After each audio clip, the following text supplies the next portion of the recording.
ভারতে যে রাজনৈতিক দল ক্ষমতাসীন আছে তারা তো আসলে পরিচয়বাদী রাজনীতিটাই তাদের মুখ্য।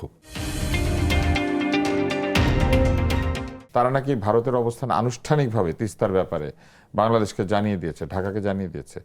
তো কিন্তু অবস্থান কি সেটা আবার তিনি ব্যাখ্যা করেন নাই। আসলে ভারতের অবস্থান কি তিস্তা নিয়ে? ভারতের অবস্থান আমরা কি অনুমান করতে পারি? এটা তো আসলে অনুমেয় হ্যাঁ, যে ভারতের অবস্থান কি হবে। আর যেহেতু তাদের প্রতিদ্বন্দ্বী রাষ্ট্র দক্ষিণ এশিয়া হচ্ছে চীন, সেই ক্ষেত্রে খুব স্বাভাবিকভাবে চীনের যে এঙ্গেজমেন্ট বাংলাদেশে সেটা তারা সহজভাবে নিবে না। এবং বিশেষ করে আমরা বাংলাদেশ ভারত সম্পর্কের ক্ষেত্রে যেই রূপটা আমরা দেখেছিলাম, যেখানে একসময় যারা সরকারে ছিলেন এটাকে স্বামী স্ত্রীর সম্পর্ক হিসেবে চিহ্নিত করেছিলেন, এবং ভারত বাংলাদেশের সম্পর্কের ক্ষেত্রে যেই ভাবমূর্তিটা তৈরি হয়েছিল যে অনেকে এটাকে ভ্যাসেল স্টেট হিসেবেও চিহ্নিত করছিল।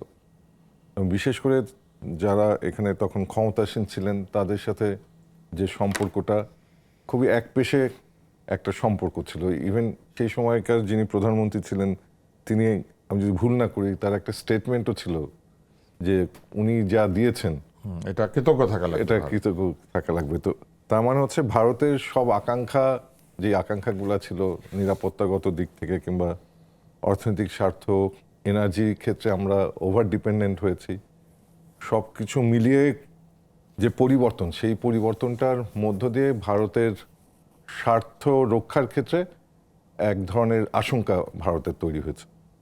এবং বিশেষ করে বাংলাদেশে যে ভারত বিরোধী মনোভাব চাঙ্গা হওয়া, এবং গুরুত্বপূর্ণ হচ্ছে ভারতে যে রাজনৈতিক দল ক্ষমতাসীন আছে তারা তো আসলে পরিচয়বাদী রাজনীতিটাই তাদের মুখ্য।